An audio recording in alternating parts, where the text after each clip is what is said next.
All right. Hi, and welcome to my talk about smartwatch hacking. Are your children being watched? There's the first pun is in the title, of course.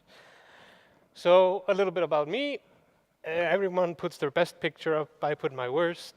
I am as he said, I'm a security engineer at Syndis.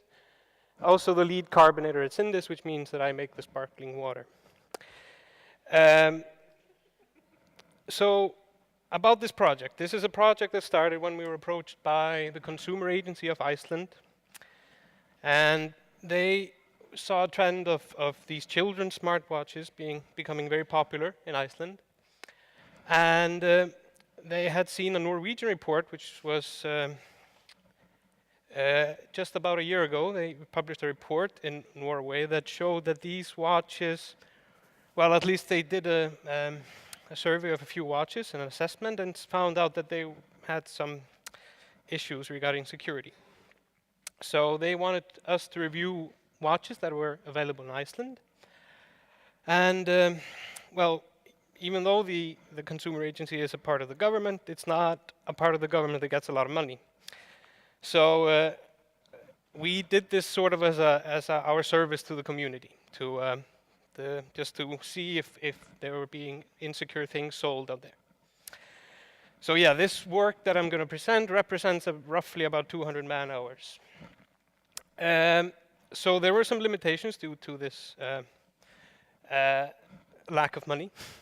So we did not investigate a lot of things about these watches. For example, the hardware, the memory on them, all sorts of things that could lead to many exploitations. We focused mainly on the applications that talk to the watches. So what are these watches? I had never heard of them before doing this project. So they are essentially mobile phones. Like it's a cell phone that you put on the wrist of your kids. It has a SIM card, it can place calls, it can receive calls. It connects to the edge or 2G or 3G. It has a GPS receiver, like your phone. And depending on the model, they can have touch screens, they can have Wi-Fi, they can all have all sorts of fancy things. Now, as a counterpart, the parent has something called the companion app, which is what they install on their phone. And they pair it with the watch. If the watch has an ID, you pair it with the watch, and voila, you know where your kid is all the time. You can put up something called geofences, like you can mark areas on a map that says that if the child leaves this area, I want a notification. And the features, of course, there's a range of features depending on what kind of model you have. But there's also interesting things. You can send commands to the watches. You can tell the watch to turn off. You can tell the watch to call somewhere else. You can even spy. So yeah, this is roughly how they work. There are satellites up above us, and they receive GPS signals from those, the watches, and they send the data over 2G or Edge or 3G to the cloud, or a server in the cloud, and the parent then, when he opens the app, receives the data from the cloud. And if the parent wants to send a command or a message or something back, of course it goes to the cloud, and then the watch receives it from the cloud. But of course, being cell phones, they can also communicate over cell towers. You can place and receive calls. Now, what we tested mostly is we put up something called a proxy, and instead of talking directly to letting the app talk directly to the cloud, we proxied it through my computer with a tool called Burp, which is a security researcher's tool, which shows you what kind of requests the app is making. Now, this is not decisive in any way, but it gives a good indication of what's going on. So the first one we're going to look at is this thing here, called Enochs Safe Kid 1, or to put it more precisely, Safe Kid 1. Now, if you buy this watch, you can leave your kids alone in the woods while you go shopping. Um, apparently. So this is something that we see in the proxy. We see all the requests made by the app. I've hidden some URLs and stuff because some of these things are still open. But the first red flag when looking at these things, things that jumps out at you is this HTTP thing there. They're not even using HTTPS. So this, just this means that it's vulnerable to, well, if you're at the office, anyone at the office can steal your credentials and look at your where your kid is. But it's fine. You may be open with your office, maybe fine with Joan in accounting, know where your kid is. But I went to that URL, that HTTP URL, and it was a nice looking API. It showed me what methods I could use. It was very helpful. I could even post things. So this API was basically open, browsable, and there was no authentication, no tokens, no sessions, no anything. So anyone can access data there. For example, the location of your child now, the history, all the contact numbers. If it wants to determine like who owns this kid, you can find the numbers in the phone directory and see who the parents are. But you need the ID. You need the ID of the watch. Now, any sensible system would use UUIDs or something that's hard to guess. So this is the login request from for the app. So if we have a look at the user ID, it's an integer. It's a small integer even, which leads us to conclude that these are sequential integers, which are terrible for this sort of thing. So we'll just start at 0 and go up to 80-something thousand, because I was the most recent person to create an account. Et voila.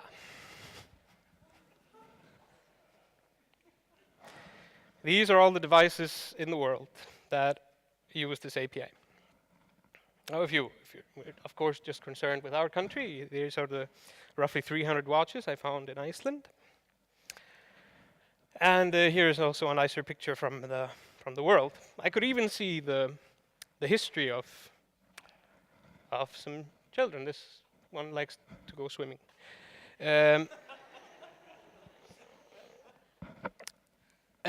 But I also said you could send things backwards from the app to through the API, so you could send commands to the watch.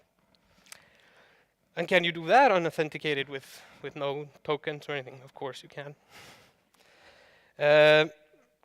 So what do they have commands for? You can configure the watch. You can tell the watch which numbers it's allowed to call and are allowed to call it. You can turn it off.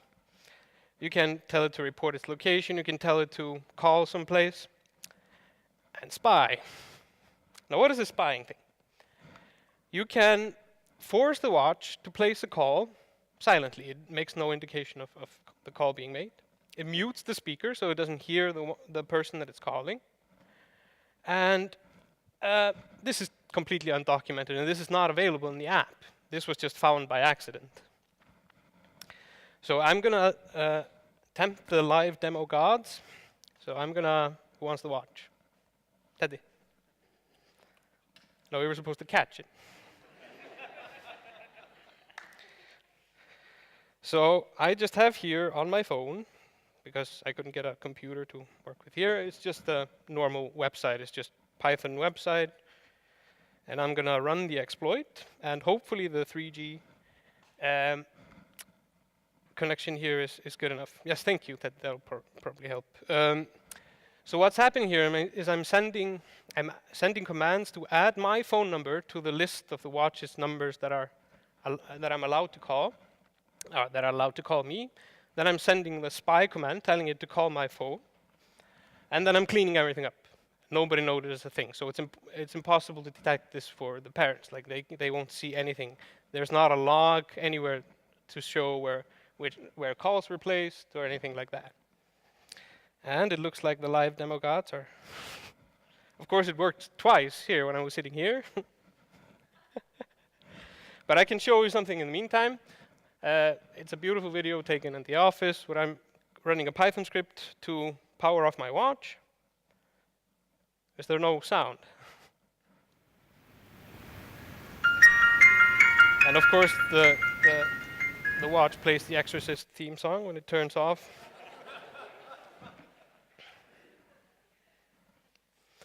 Okay, the live demo gods are not with me, so this is the exploit I'm running. So this is what I've talked about, the steps.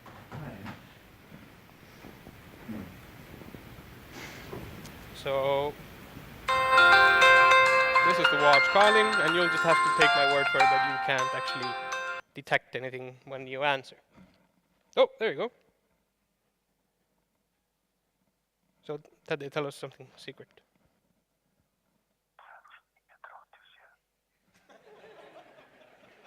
Right, okay. So we have multiple exploits for this. I mean, this is just completely terrible. You can spy on children and parents. You can add yourself to the list of people that are allowed to call the watch and call the kid, pretending to be someone. There's even phone fraud. I could set up the psychic hotline and charge 1,000 kroner per minute and have all the watches call my hotline. But the most serious of all, the exploits we found is that you can actually influence Eurovision.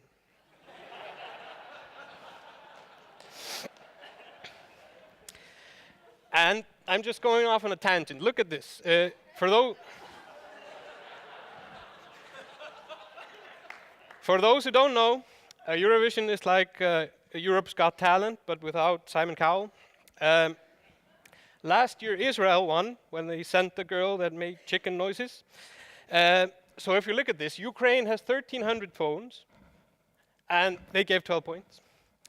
Spain, 600 phones, 12 points. UK, 600, 7 points. Germany gave 10 points with 2,000 watches. And finally, Greece gave 6 points with 600 watches. Now, is this a coincidence? Very likely.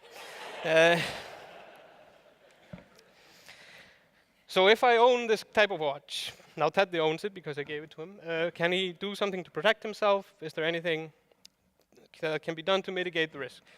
Absolutely nothing. Like, this is an open API. He has no control over what goes in there. So the response, we got some coverage in Iceland. And the watch was recalled and the sales ban was enforced in Iceland. And this slide would have ended here if this lecture had been a few days ago. But what happened just a few days ago is that the consumer agency entered this into a database with the worst possible name in the world. But we pronounce it RAPEX. But it's called the Rapid Alert System for Non-Food Products, and it's run by the European Union. And basically, if your product goes in here, it's recalled all over Europe. Like, this is a coordinating effort for all the consumer agencies in Europe. This is one of the first, or even the first. We couldn't get I couldn't really find the source, but at least one of the first times a product is entered into this database for security problems. Usually this is health hazards. This is mainly for when things can break off and children can choke or toxic materials and stuff. But this was just for security reasons. And we got a lot of coverage covering this, or this story got a lot of coverage. So yeah, the other watch, this guy here.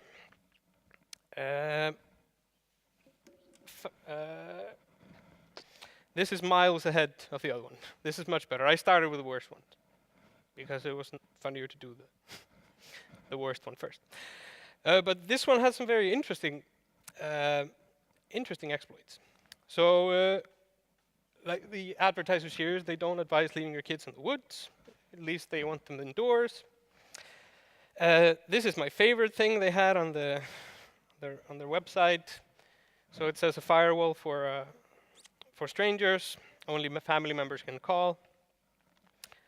It turned out to be not true, but it's okay. So when we looked at the proxy, when you looked at the app, this was fine. It actually put the H after the HTTP, the S after the HTTP. There was session authentication, there was proper access control. I couldn't access the data of someone else with my credentials, and they had good IDs. Okay, great. But then there was another attack surface that surfaced. When reading through the instructions, there's a tiny mention of, oh yeah, if you have problems connecting it to the GSM network, you can send some commands to the watch to add some passwords and stuff. Like some network or GSM providers, they have some configurations that you have to tweak to be able to connect. But when I started looking at these and I found some resources online, I saw that you could do a whole lot with these commands, and they all had default passwords. And there's no mention of changing the password or even how you can change the password in the instructions that you get. So what can you do with these SMS commands? You can configure the watch, you can tell it which phones are allowed to call the watch and so on. You can turn it off, you can change some numbers. You can have the call place calls or have the watch place calls or send SMS, again, Eurovision. You can spy, of course, and you can, this was most interesting, you can change where the watch sends the data. So there's an IP URL there on the picture, and you can change that. So this spying or monitoring, as they call it, it's a nicer term, it's the same as the other one. It forces the watch to place a call, speaker is muted. The only thing is that because this watch has a digital interface, it just looks like it's turned off. Like the buttons won't work, and but when the call is finished, it turns on again. So it just looks like it ran out of battery. But the change it data server, that's more interesting. That's what we used, and that can be used for something called malicious proxy. So we can imagine there's a malicious actor, and he has a malicious server, and he sends this command to the watch, and it tells the watch to talk to my server instead of the server you were talking to, and the malicious proxy just forwards everything to the real server. So the parent won't notice anything. And I have all the data. I can see everything live. I can see where the kid is in real time. And this is what we found out. This is the kind of messages they're sending. So they have the device ID, like the ID of the device, which means they have the date, they have the location, have some metadata about cell towers and stuff. And then very interesting, they have what the red things are there are Wi-Fi access points and the MAC addresses. Now what's very interesting about that is that this watch doesn't connect to Wi-Fi. It doesn't support connecting to the internet over Wi-Fi, so they're just gathering data. You know, you can use them to get a more accurate location, but you can just judge for yourself if that's what they're doing. But what was more interesting, this is all over unencrypted TCP. So this is vulnerable to snooping. You could listen in on these communications. But with this proxy, we don't have to forward the real data. We can just change it. So we did that. So here we sent our child, Syndis, to the Vatican. He's on top of the door on the St. Peter's Cathedral, Paul's Cathedral, Peter's, and with 999% battery. And at the same time, we sent them to a randomly chosen location in Pakistan.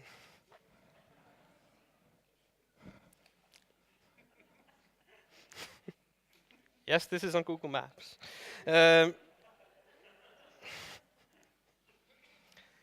So yeah, I'm going to show you. I'm not going to tempt the demo gods again. So this is me sending an SMS command. telling it to call this. Now you can ask it to call any number. I just asked it to call the same number back. And it sends us a very helpful SMS saying monitor is okay. It's not okay. This is me showing you that it just looks like it's turned off. Usually when you press this button, the screen turns on. And even when I answer the call, thank you.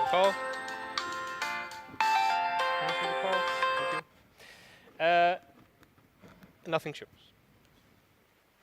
Now this just looks like the watch just ran out of battery. Again, multiple exploits here. We can spy on the children and parents again. It's the same. We can make the watch call an attacker. We have the phone fraud again. But then we have this new vector here, is that we can monitor children in real time. And also, if you manage to get the ID, you can actually just transmit data to the server, location data, or any other data that you want, to the server, making it look like the kid is in another place, without ever touching the watch or going anywhere near it. Now, the parent won't notice anything if you just do it faster than the watch does it. The watch sends updates maybe every minute or so, so you just do it every 10 seconds. And the parent won't notice a thing, which is nice. The response to this, we had some news coverage also again for this. The consumer agency stopped the sale of these watches for a bit, but that has been revoked. The manufacturer actually listened to us, so the monitoring command was actually at some point in the app a long time ago. Then they were banned in Germany for this command because spying devices in Germany are illegal. So owning a watch was illegal. So they just removed it from the app, but they still had this capacity over the SMS commands. So if you buy a watch today, it won't have this monitor command. They actually removed that. They fixed other minor issues, and they included instructions on how to change the default password, the importer here. So yeah, they actually took this seriously. So there are mitigating factors here. It's not the same as the other one. You actually do need the phone number of the kid for this to work, which is not easily obtained. And you also need the default password. So if that's gone, all of these exploits are gone, except, of course, for the snooping. So what can I do if I have this kind of watch? You can change your default password, of course, and keep both the ID and the phone number. The ID used to be on a sticker on the watch. They also removed that. You can keep these things secret. So in conclusion, if you have an Enochs that day, congratulations on your new paperweight. It's a nice paperweight. It tells you what time it is. If you have a OneLux, you should definitely change the default password, but you should be aware that it's sending all sorts of data to China, and you're still susceptible to some attacks. So as a conclusion to this, I would like to say, because that what the news media does here, is it blows everything out of the proportion, that not all smartwatches are unsafe. You can still use your Apple Watch or your Samsung Watch or whatever they have now, but you usually get what you pay for. So, thank you.